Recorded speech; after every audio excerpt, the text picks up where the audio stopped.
I don't think they're ever going to win a Super Bowl. And I know that never is a very strong word, and they say you should never use it, but I don't think they're ever going to win a Super Bowl.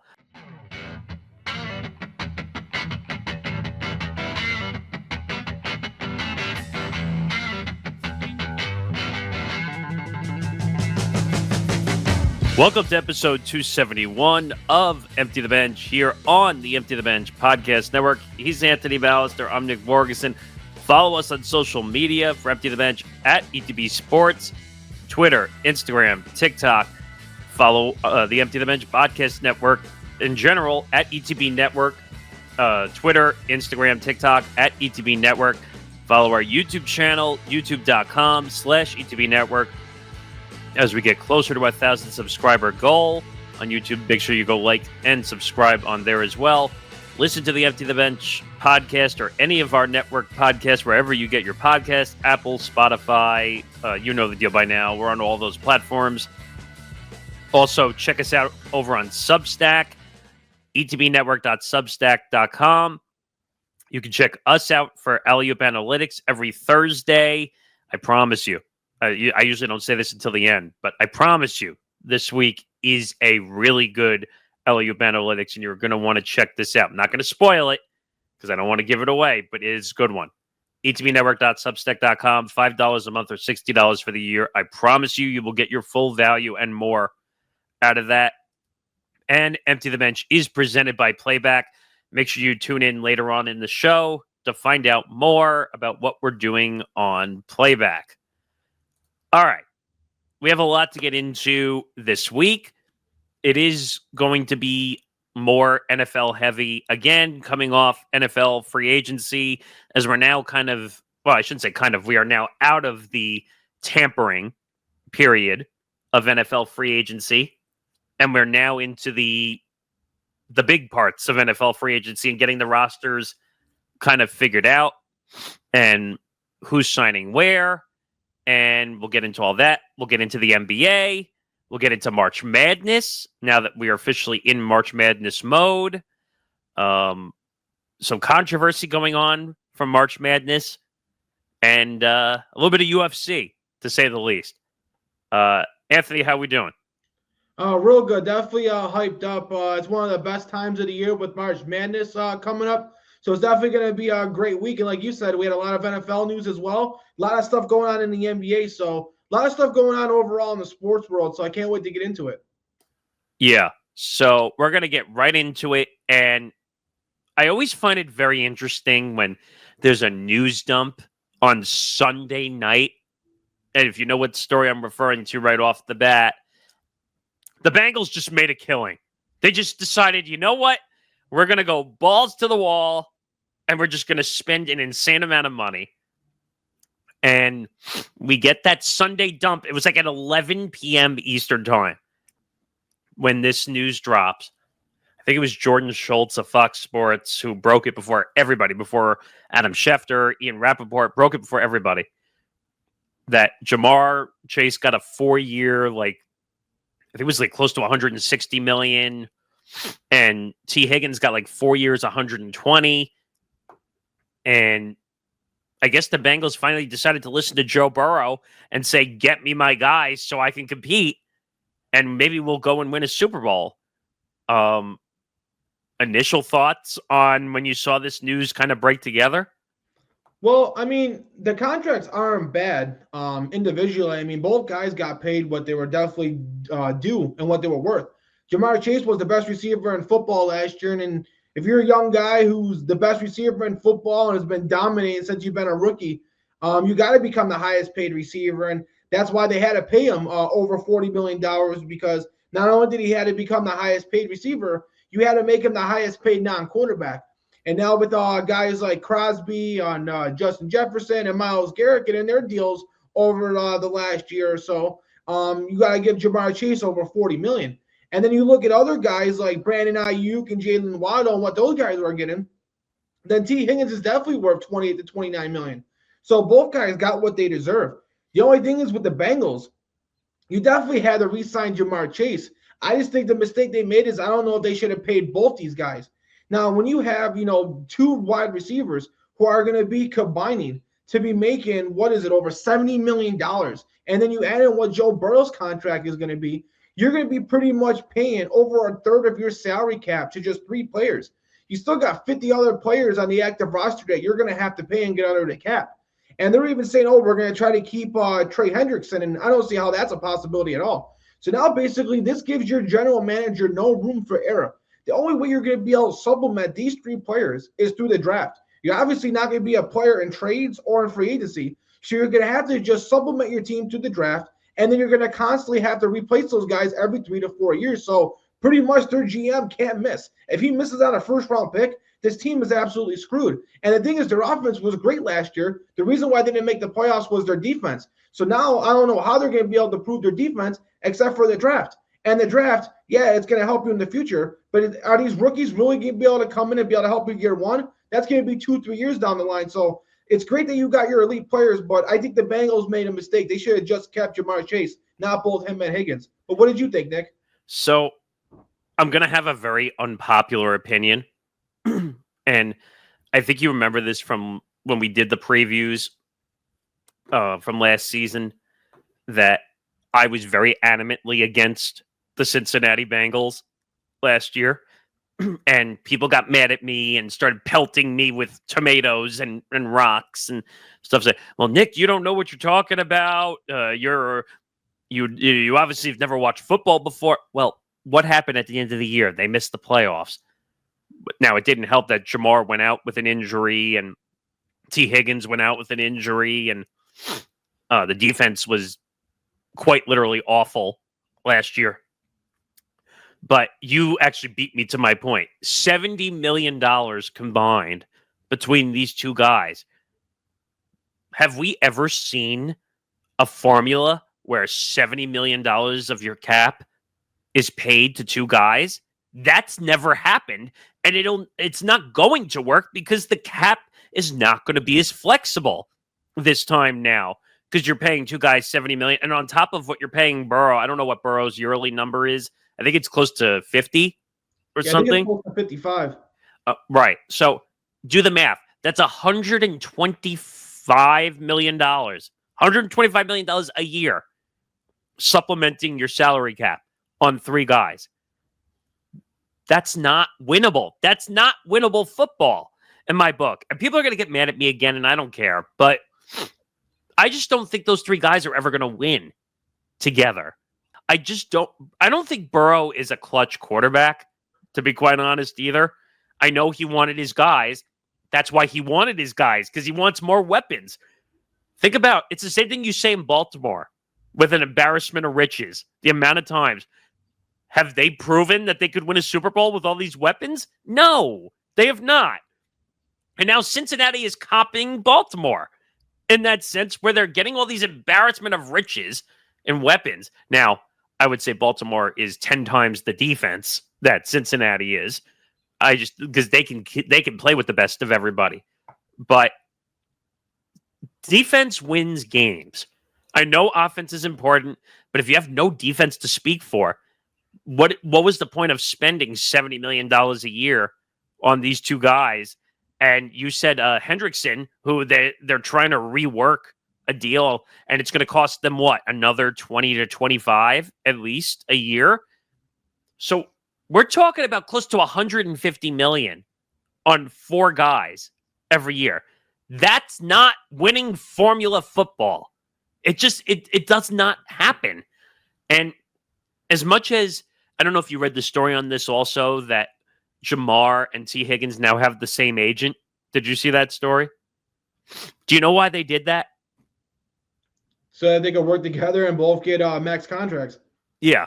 Basically, the report came out, and Jordan Schultz, who really covered this story well, was first on it, said that basically Ja'Marr was not going to sign unless Tee Higgins got his deal. So basically, they were a tandem, whether people liked it or not. And you know what? Are they a great duo? Yes. They complement each other. But if you have no defense to show for it, does it really matter how good your offense is? I mean, that's the question I'm going to keep asking. So, for me, they're not closer to winning a Super Bowl. They're not.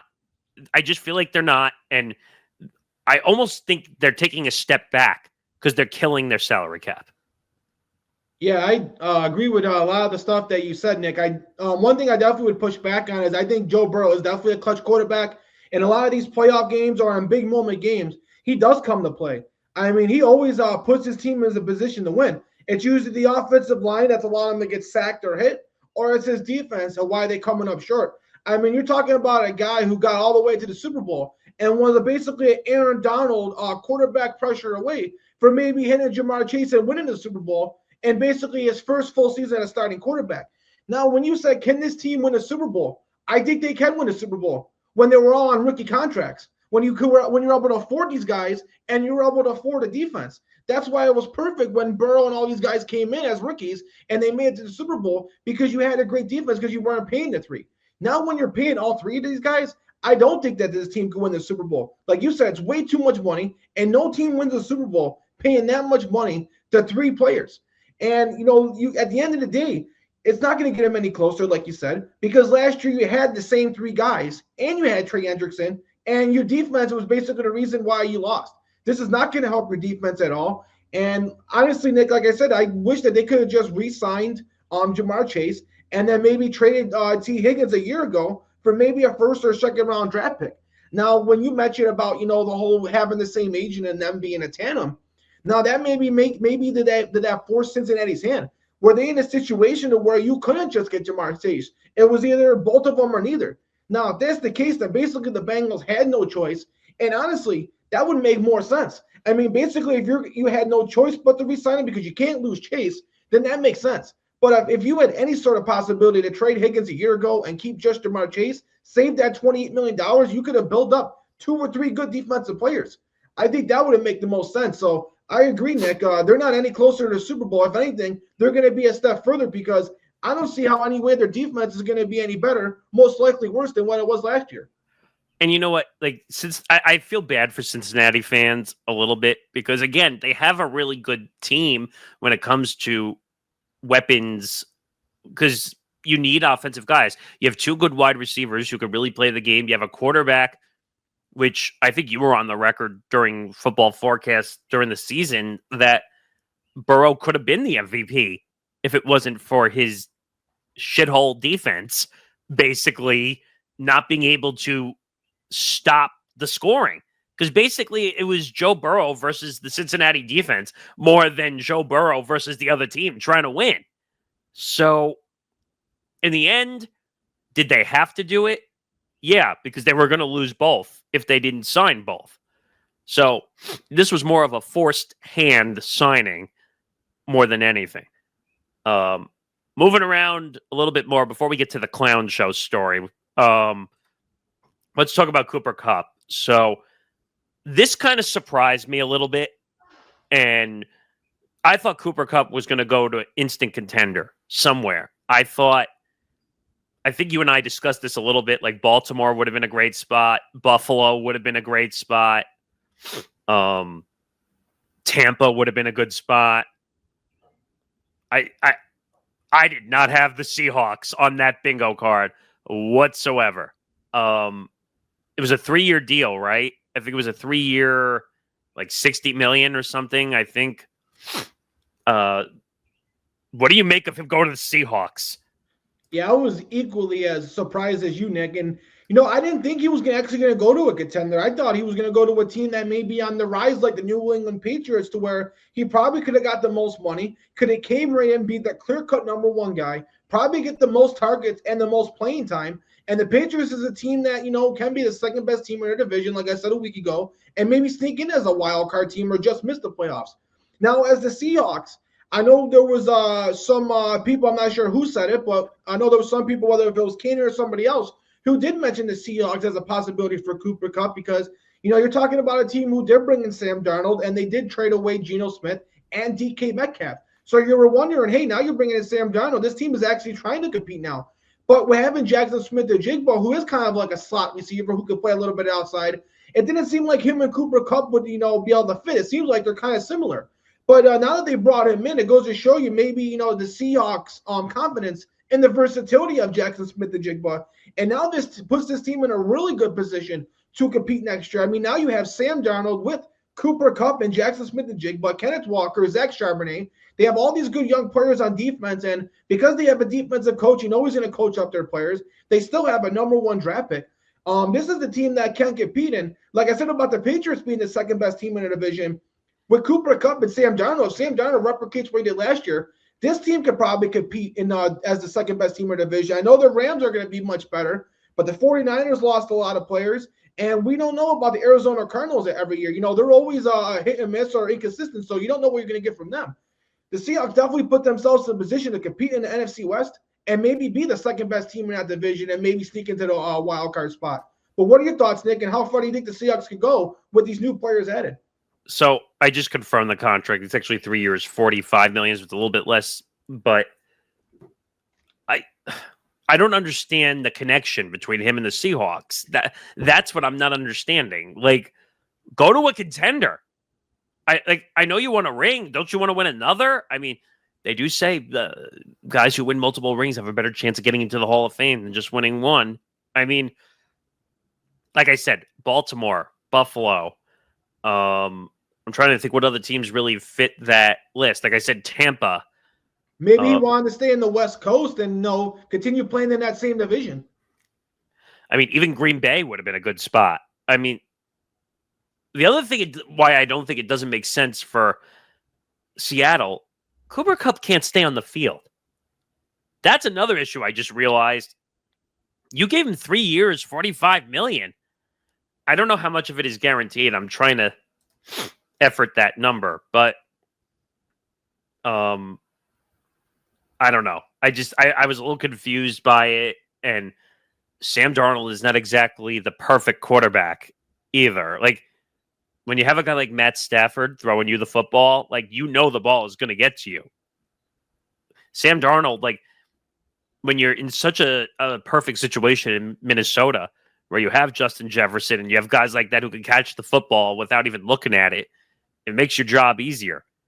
I talked about this with Brock Purdy, the 49ers, having all those weapons. His numbers were essentially pushed up because he barely had to do anything, just put the ball in line, and either McCaffrey or Ayuk or those guys are catching the football. So, I don't know. I scratched my head a little bit on this one, and I'm not saying Geno Smith would have been much better, to be quite honest. I think they're both bad in their own receptive ways. Maybe Sam Darnold will be able to get the ball in a more consistent plane than Geno Smith, but I don't know. I'm just not a fan of this whatsoever. Speaking of something I'm not a fan of, did you ever see this? And Micah Parsons versus Demarcus Lawrence on social media. Did you ever see a day where a clown show would happen between the Dallas Cowboy players? Well, it doesn't surprise me being that it's Dallas and then not a different team. I mean, if you don't know what we're talking about, Demarcus Lawrence signed with Seattle, actually, right? Yes. And he's being interviewed by a Seahawks blogger, someone in the media. It's not your typical media person. And he's being asked about Dallas, even though after he left. And he says, quote, "Dallas is my home, but I know for sure I'm not going to win a Super Bowl there." So he's taking a shot at Dallas. But here's the thing, everybody, even for Dallas Cowboys fans, and Dallas Cowboys fans, come in and listen to me very closely when I say this. He's 100% right. They're not going to win a Super Bowl. They're just not. Even if he was there or not, they're not going to win a Super Bowl anytime soon because of Jerry Jones, because of the way the franchises ran. So this hurt some guys, including Micah Parsons, who can't stay off of Twitter, can't stay off of social media, has his own podcast, which is very apparent now. He quote tweets it and says, "This what rejection and envy look like. This some clown shit." And I'm like, really? Like, This dude can't stay out of the spotlight whatsoever. So he causes the issue, and I'm trying to find. So Demarcus Lawrence responds. Now, I don't know if you've ever seen a fight where someone responds back and you're just completely KO'd because of something that they said, and like you just can't respond back because the diss back was so perfect. So Demarcus Lawrence responds back and says, "Calling me a clown won't change the fact that I told the truth. Maybe if you spent less time tweeting and more time winning, I wouldn't have left." Ouch. I think he's right. You think he's right?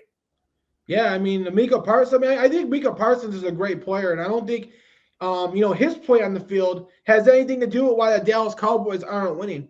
So yes, they're not an organization that does win, and Demarcus Lawrence is definitely right on a lot of his points. I don't think Micah Parsons could do anything different that's going to put the Dallas Cowboys in a position to win.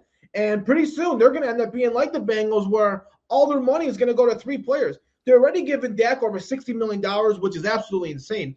He should have got somewhere in the low 50s, around the 2 Jordan Love, Trevor Lawrence type money, not to be the highest paid quarterback in the league by far. So you're paying him over $60 million. Well, they did restructure though.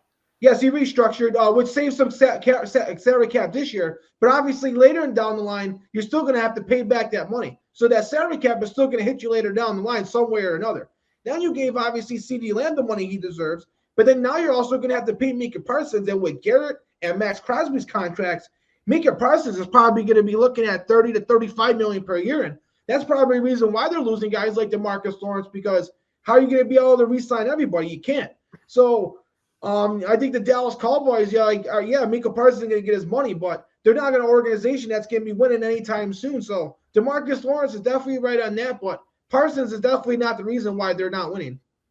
But what do you make of Demarcus Lawrence with the KO shot, basically saying, look, maybe if you spent less time on social media and focused more on winning, he wouldn't have left?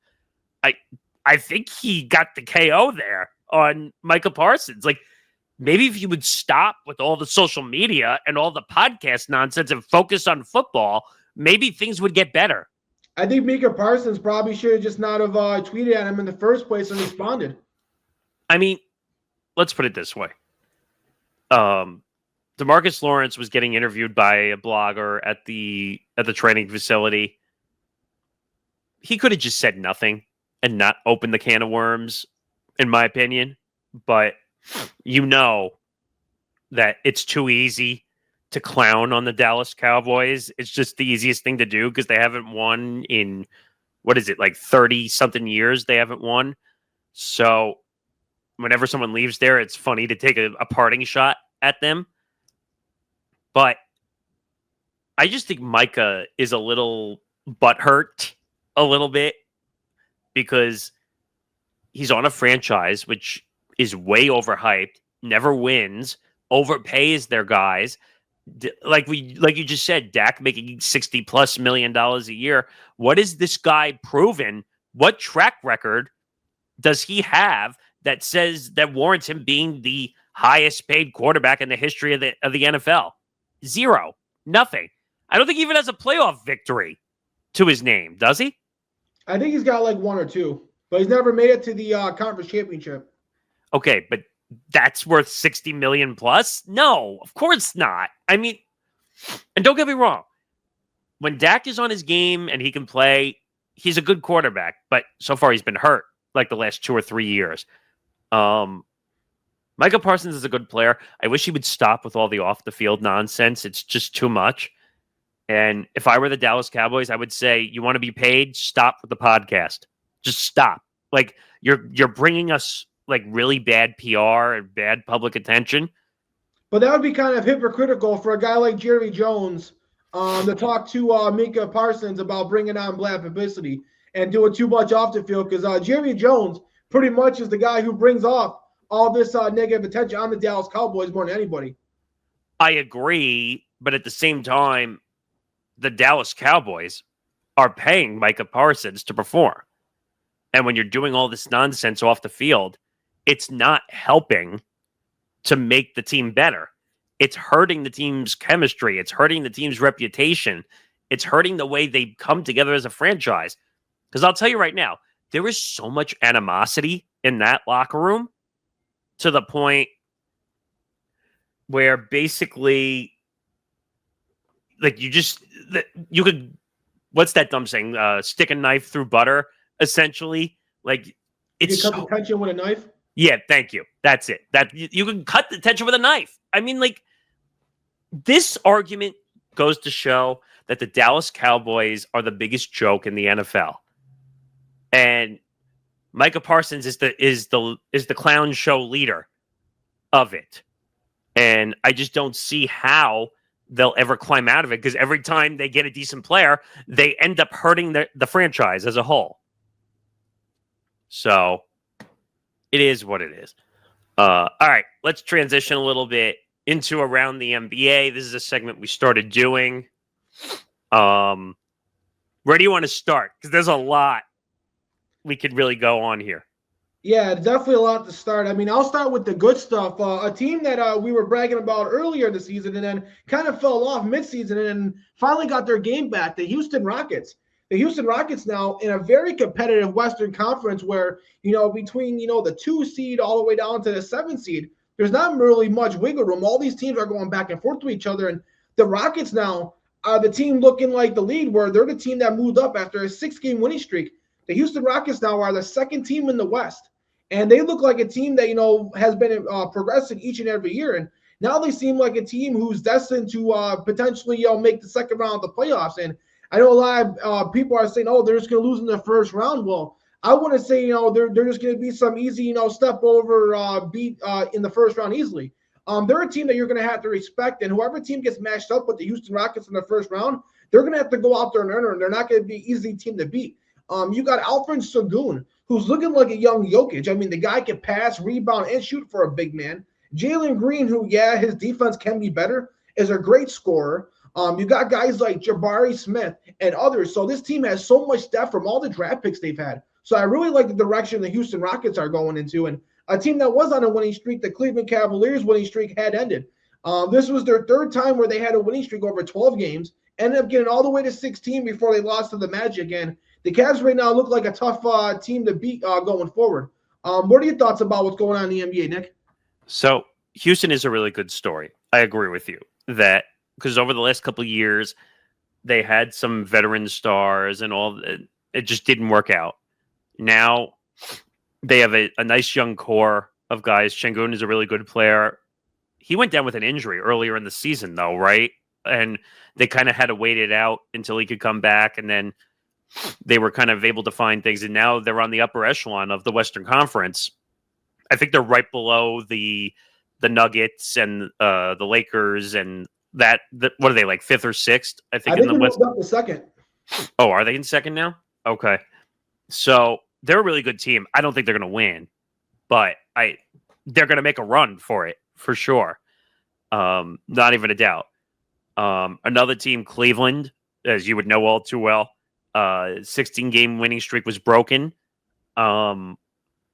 Beating teams like the Celtics. They, in my opinion, they need to take advantage and win this year. Like, in the worst way possible. Like, if they don't win this year, I think it's going to be a massive upset, even though there's going to be a Celtics team, which is going to become more dangerous during the playoffs.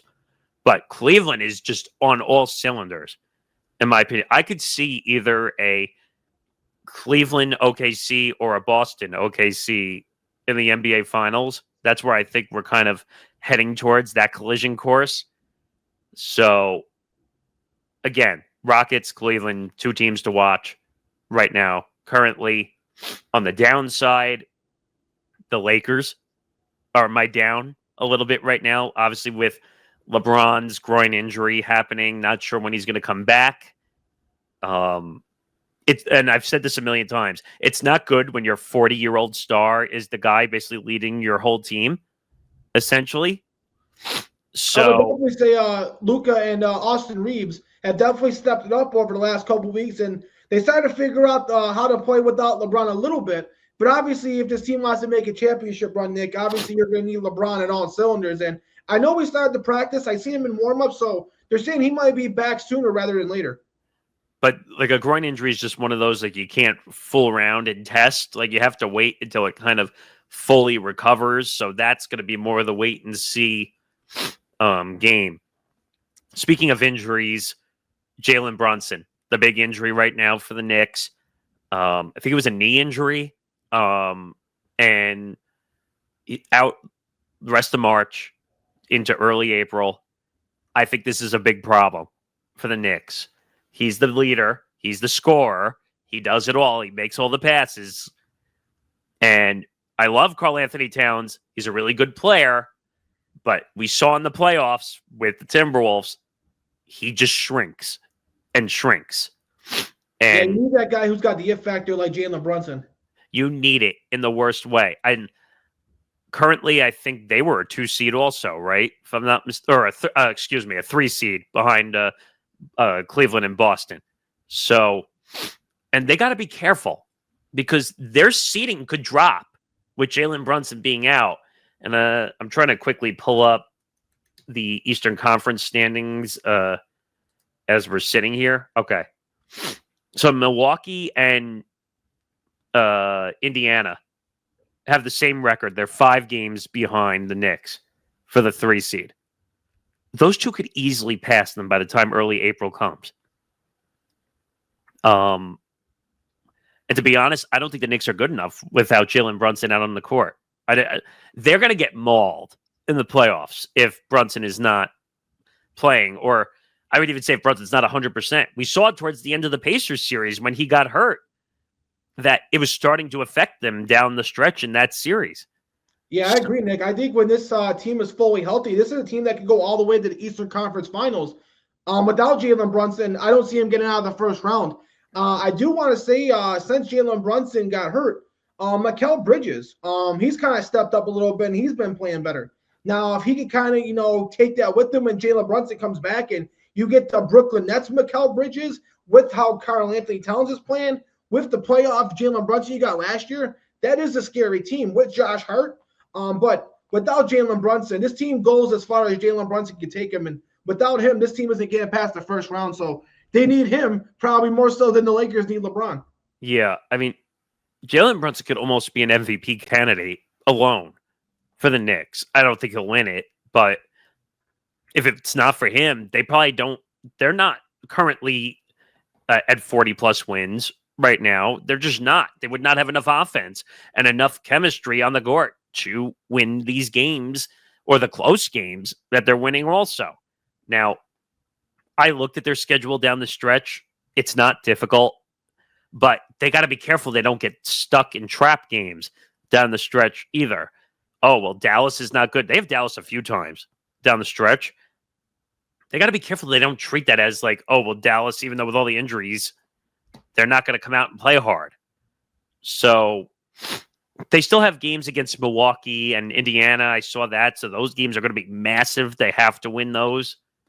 But we'll see what happens with the Knicks. I want to stay in that same vicinity in Philadelphia. And Anthony knows this because I've been screaming about Philadelphia for the past month. So obviously the Joel Embiid situation happened. He's done for the year. Now we find out of the blue that Paul George gets a cortisone shot. I think he got one in his back and one in his leg. I think he got 2 of them. And he's now done for the season. Leave it to Philadelphia to just get as rotten of luck as much as they've had all year. Joel Embiid's been a mess. Paul George, let's just be honest, has not done much on the court. Their season was already over. Of course, Paul George comes out and says, oh, I'm putting my podcast on hold to go compete for a title, which was the funniest thing ever because their record is ridiculous. They're 23-45 currently as we record this. So they're almost 20 games under. Actually, they're more than 20. They're 22 games under. So what do you make of Philadelphia? Because I've had nasty comments towards me, and I don't care. I think it's just bitter fans who are not happy with their situation in Philadelphia. But this was almost like impeccable that this was going to happen. Yeah, they just can't catch a break, Nick. And I mean, even when Paul George said that he was going to put the podcast down to try to win a championship, I really didn't see this team going far. I mean, as soon as you knew Embiid wasn't coming back, pretty much just had a mail in for the rest of the season. And I feel like that's probably why Paul George has decided, what is left there to play for? If you have any sort of injury and you play for the 76ers, you might as well just wait until next season. This is a team that also had Tyrese Maxey, who's been in and out of the lineup as well. So, I guess they just have to hope maybe you could get Paul George and Tyrese Maxey back for the start of the regular season next year. Hopefully those two guys can keep being in the play-in tournament, and then hopefully Embiid can come back for the playoffs, and maybe you get one shot to go on a play-in run with this team. But giving Paul George his age and his injuries, and now giving Embiid's age and his injuries, this doesn't seem like a team that's going to be competing for championships anytime soon. And, yeah, like you said, the process didn't work, and there's no reason to trust it anymore. And I don't know how you pretty much have to just run it back at this point. You can't get on any of these guys' contracts, so you kind of just got to let it play through. And hopefully at some point when Paul George's contract and Embiid's contract is up, maybe you can build around Tyrese Maxey, and maybe Maxey could be the guy that can stay healthy and take the 76ers further. And he has injuries himself. Let's not forget about that. He's missed significant amount of time. Well, with a hand injury, shoulder injury, he's had his fair share of injuries too. I mean, and who was the young guy we keep talking about on their roster? McCann? He was hurt too. I mean, it just doesn't stop in Philadelphia. I mean, they just have had bad break after bad break after bad break. And I mean, can we laugh a little bit when they tried to pair Joel Embiid with Paul George? Did we really think that was going to work as a tandem duo? Neither of them can stay healthy. None. I mean, and I've been on the record and people tell me I'm wrong, but Joel Embiid is nowhere near the player he was when he first came to the league.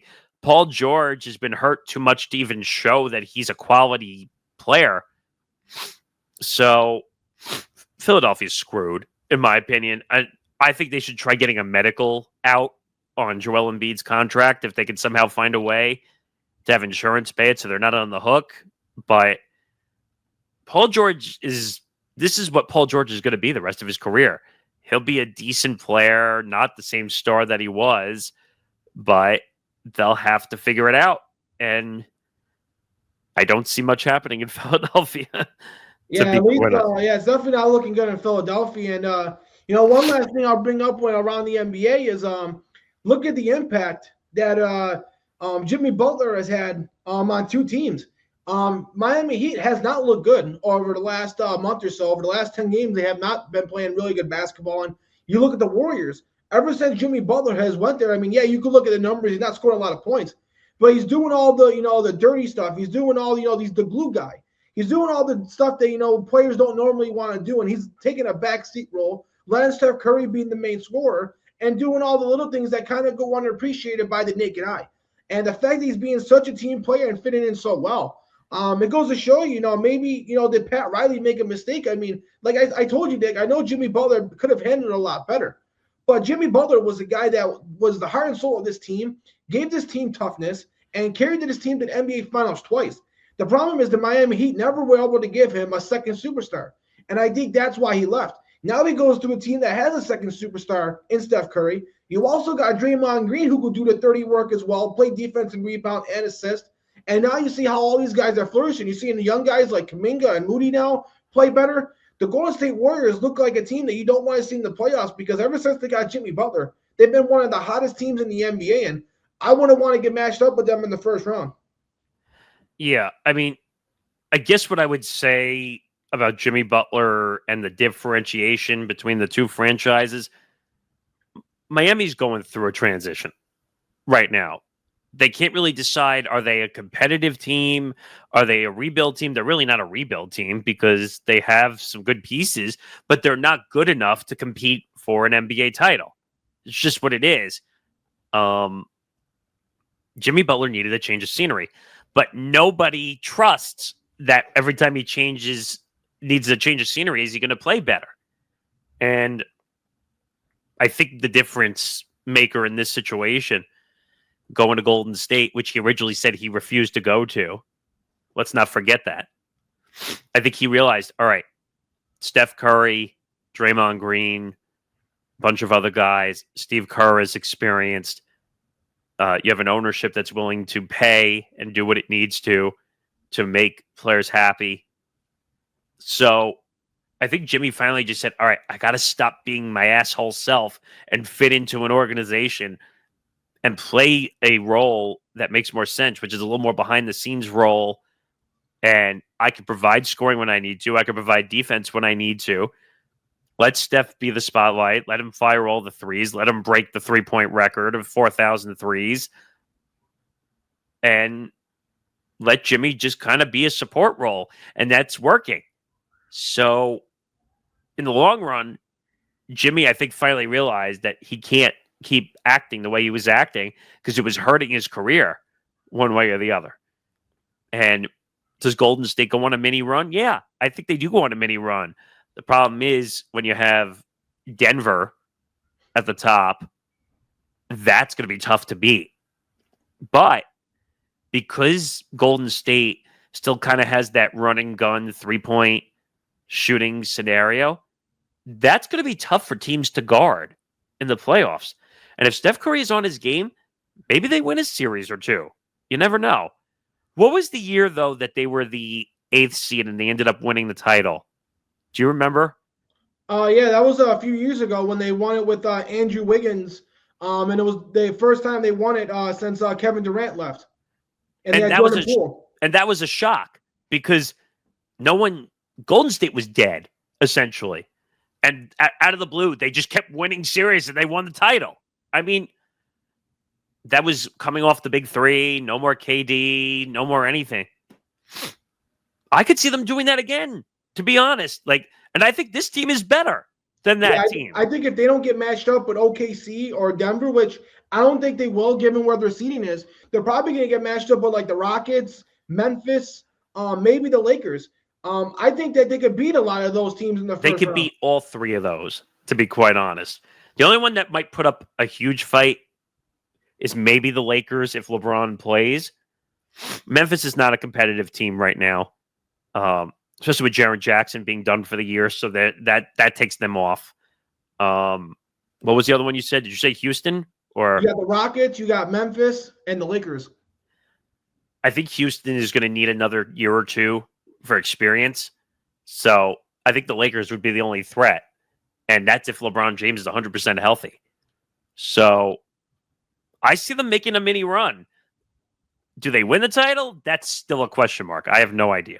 But it would be a fun surprise if they made it to the NBA Finals and played like a Cleveland again. Well, I don't know if I want to see them playing Cleveland again for the 5th time in 12 years. I mean, but maybe it would be interesting to see Golden State and Boston in the NBA Finals. That would be interesting because, again, that's the battle of the 3-point shots. So, all right, we'll see what happens there. Empty the Bench is presented by Playback. Watching sports is more fun with others, but we spend too much of our time watching alone. Playback is a virtual space where communities can stream live sports together with everyone perfectly synced up. Creators can hop on stage, deliver their own play-by-play analysis and commentary, and invite viewers up for Q&A. Playback makes watching sports fully interactive and a social experience. From playing fantasy sports, repping your favorite players and teams, and watching with the commentators and communities you care about. Win or lose, sports are best enjoyed together. Join our community by going to playback.tv/ETB network to find out more, including our live stream schedule. And now back to the show. Let's talk some different basketball here. Now, you follow this a little more than me, but I've been following this story with March Madness. So the bracket came out on Sunday. Our network did a Selection Sunday special show afterwards. North Carolina was literally the last team accepted into the bracket. This led to a shit show of controversy afterwards. Everybody, including the West Virginia governor, who came out and basically said, this is a travesty and blah, blah, blah. And they want to file a lawsuit against the NCAA, which, by the way, I always laugh when politicians get involved and say they're going to file a lawsuit over over March Madness. And I don't know, you know this a little better than me, so you'll be able to talk about it. But I know for a fact that North Carolina shouldn't have got in. Yeah, they definitely got in based on, their history, their tradition, and their name. I know they got a star player in RJ Davis, but the rest of the team is young and or inconsistent. This is a team that hasn't played consistent basketball throughout the year, and they lost to a Duke team who didn't have Cooper Flag. They got absolutely destroyed as that game went on. Then they choked as well. So, you're talking about a team that choked, was inconsistent, young, and they made the tournament. And I know they had to play to kind of earn their spot in the tournament, but they had their shot to earn their spot in the tournament throughout the season, and they didn't do a good job of doing that. You look at teams like West Virginia and Boise State. Both those teams had much more quality wins. They had more quad one wins than both Xavier and North Carolina combined. So the fact that both those teams got chosen over West Virginia and Boise State is a travesty. Now, I know Boise State didn't look too good in their conference championship game, but I thought West Virginia looked like the better team than North Carolina. But like I said, because North Carolina is a huge basketball program, they got the benefit of the doubt and got chosen. And I definitely think we need to get to a point where it's not about the name and your tradition and what's going to sell more tickets. It should be about, how good of a basketball team you really are. Well, let me ask another question. So, or form more of a situational statement here. So, the committee, the one that decides the ins and the outs, did you see the controversy there on the committee or no? So, the North Carolina AD is the head of the selection committee. Oh, wow. I didn't know that. That makes this look way worse. So I said to the guys behind the scenes while they were doing the show, I said, don't you think that's a little bit sneaky, suspicious, a little, that the head of the selection committee is the North Carolina AD? And what's worse is he came out on the show after the picks were made and he says, well, I basically left the room. And so basically what happens is if your school is involved in the voting, you have to leave the room and your vote does not count towards whether that team gets picked. But come on, God, do they think we're stupid? Like, seems a little bit of a conflict of interest. Yeah, I'd say so.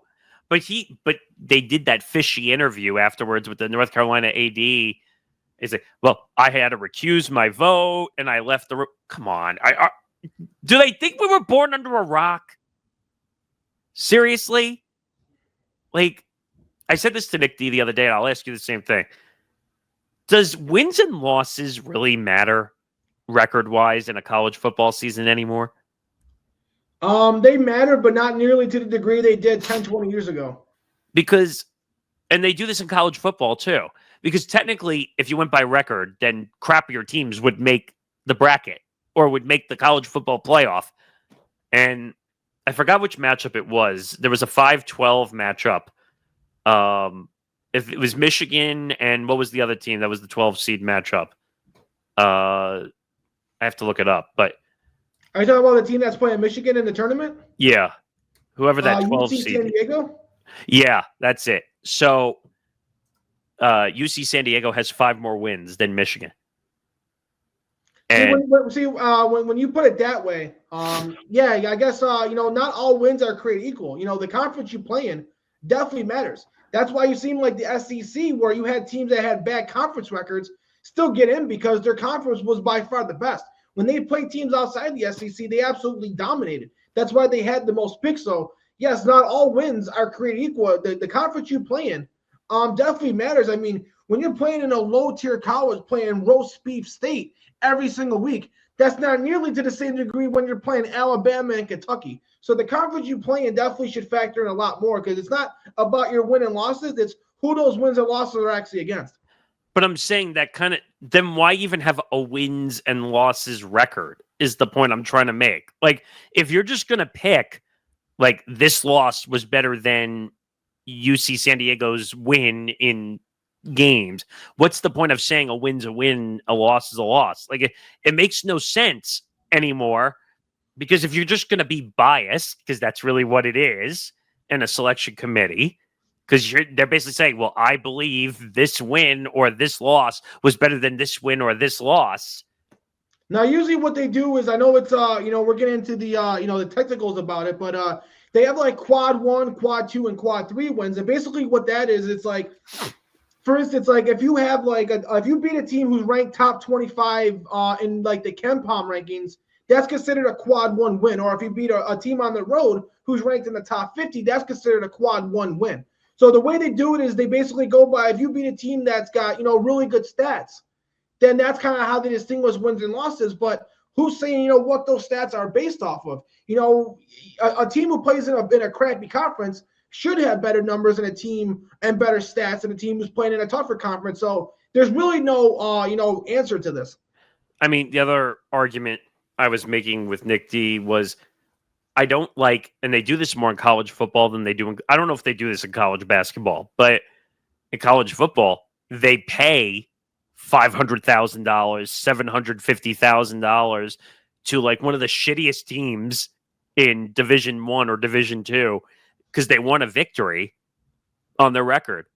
I don't know if they do that in college basketball. I don't think they do that, but why? What's the point of doing something like that, knowing it's going to affect you down the stretch? Because that game, when the committee looks at it, is going to say, oh, you beat this crappy school that's in the middle of nowhere. What was the point of doing that? No, I agree. But there's no rhyme or reason. You should want to play the best of the best to build your record. Why would you take a crappy opponent on purpose? Like, why? Unless your goal is, if I get enough victories early on in the season and then I lose a few games down the stretch, then it doesn't look as bad if I lost the game. But again, wins and losses don't matter. So, in my opinion, when they do it, they shouldn't show like win-loss record. They should just say, oh, I won this game, and it's a big game. So how many quad 1 victories do I have? How many quad 2 victories? I would just throw the records out. It just, because they mean nothing.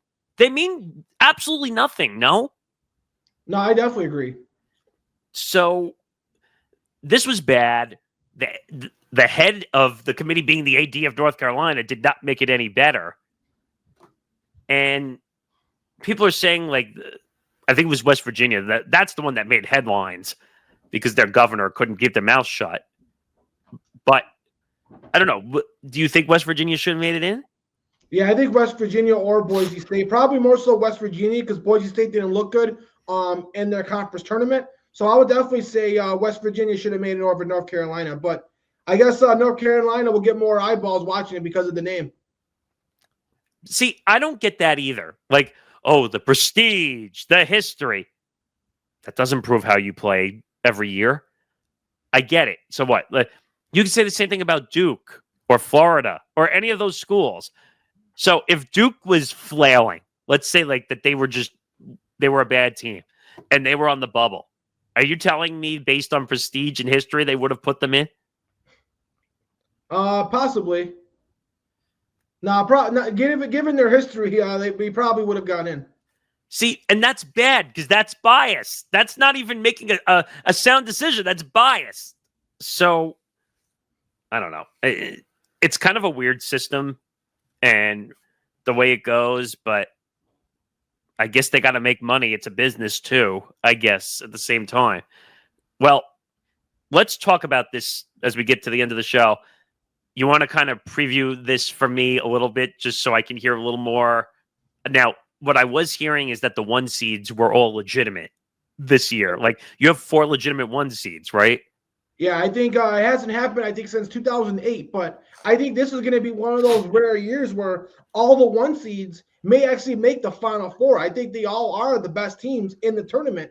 I do think we're going to get a lot of first-round upsets and second-round upsets.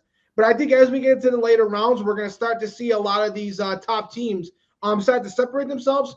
And don't be surprised if all the top teams in the Final Four are top-ranked or maybe even as high as all the number 1 seeds. I do think Duke is the most talented team.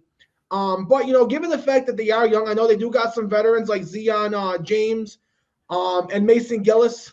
But the end of the day, the team's really young. The team's a bunch of freshmen and sophomores, and with Cooper Flag's injury, I do think they can get all the way to the Final Four with that. I just don't think they're going to be able to get the chip. I think because of their youth and because of Cooper Flag's injury, I think that's going to cost them in the end. So I think Duke makes it to the Final Four, even though they're the best team. They don't win the championship. I'm going to go with Florida. I know a lot of people are like, oh, that's the easy pick. They're the best team. Well, I can't pick against them. The way that they performed and what they have a perfect combination. They got two great guards. They got Walter Clayton Jr., who's one of the best guards in all of basketball. He was a first-team All-American. You got Will Richard, who's another good guard. And then you got Alex Condon, who's your big. So this team has bigs. This team has guards. And in the tournament, you need guards play and guards who can shoot the ball. And that's what they have. And like I said, they also got the big to help protect the rim, too.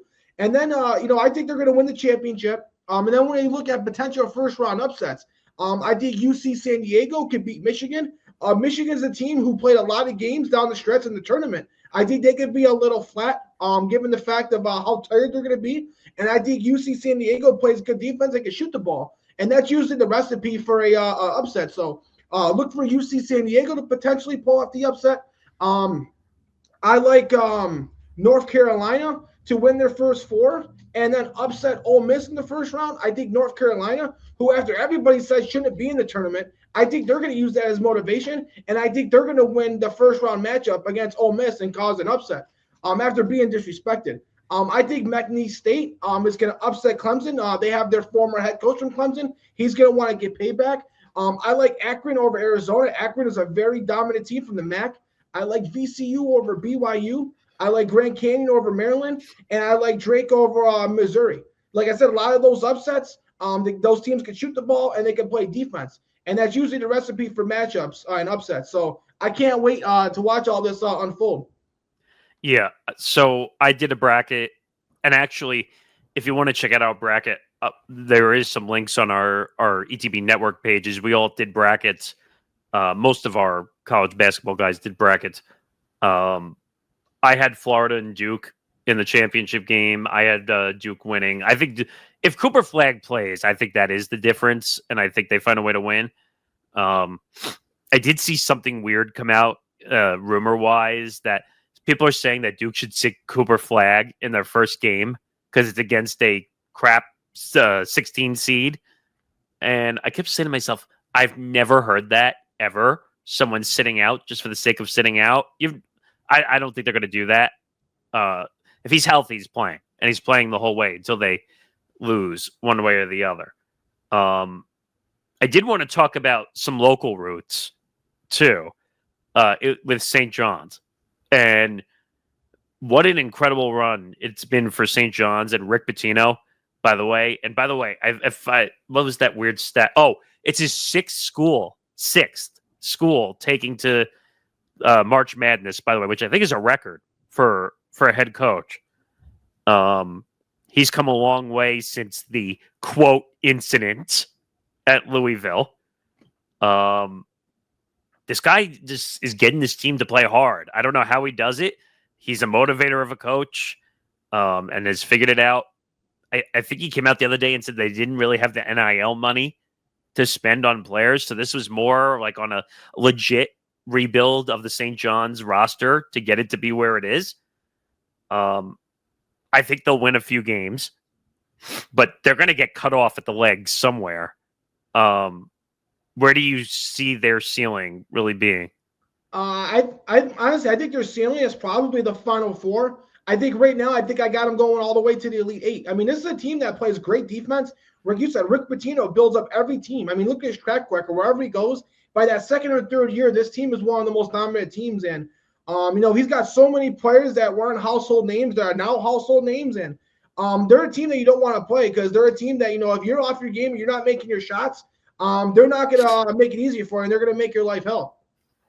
Yeah. So, I mean, would it be cool to see them in the Final Four at least and have a chance? Like, when was the last time St. John's went like that far?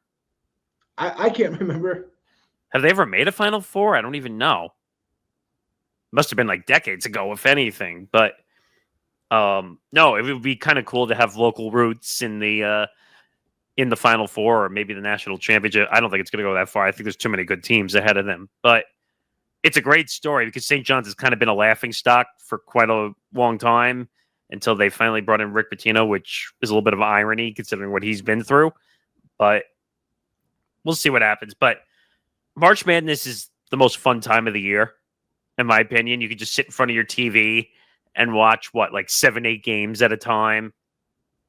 We're actually going to be watching some of the first 4 games on Playback because we actually got permission and access to those. So that'll be fun to catch some of those games. But no, it's a fun time. And even though I think there are more people who will watch March Madness than they watch the full college basketball regular season. I think there's just more excitement to it. And you want to see all the upsets and everything. What I did hear, though, is that they're not expecting a ton of upsets in this tournament. Is that true? Well, yeah, I think when it comes to a lot of the top seeds, the dominant teams are the dominant teams, and this is a historic year. I think it's like 4 of the top 6 teams in team efficiency are teams from this season. I think it's like Florida, Duke, Auburn. These are 3 of some of the best teams we've seen over the last decade, and have them all in the same year. It's going to be a great tournament.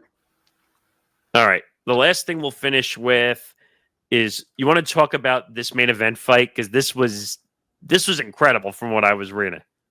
Yeah, this was definitely a war. Both these guys in the rematch, Roman Odunze versus Marvin Vettori. A back and forth matchup.